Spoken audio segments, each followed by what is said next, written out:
Bienvenue dans ce nouvel épisode de Atanouan consacré à la lutte contre les mouches des fruits. Vos fruits sont piqués, des petites larves se retrouvent dans vos salades de fruits. Aucun doute, la coupable, une mouche des fruits. En Polynésie, 4 espèces de mouches des fruits sont présentes. Dans de nombreuses îles, on trouve la mouche des fruits orientale nommée Dorsalis, la mouche des fruits du Queensland Trioni et la mouche des fruits polynésienne Kirki.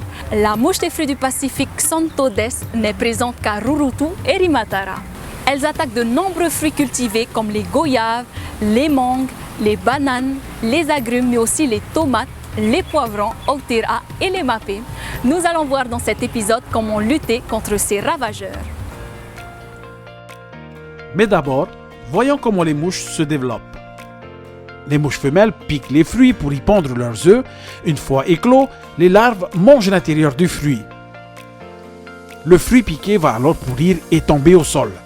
Les larves vont ensuite s'enfoncer dans la terre pour se transformer en mouches.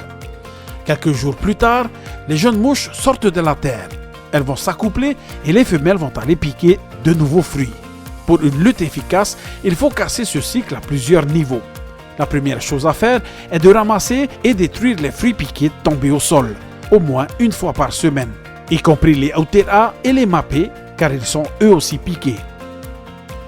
Pour détruire les fruits, on peut les brûler ou encore les congeler, les broyer ou les noyer avant de les mettre au compost ou de les donner aux cochons.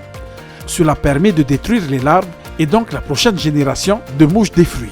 La deuxième chose à faire est de placer des pièges à phéromones dans les arbres fruitiers.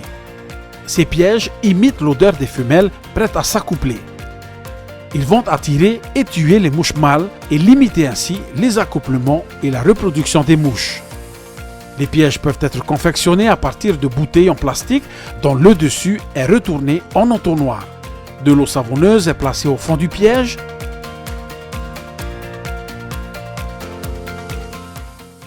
La phéromone est suspendue dans le piège.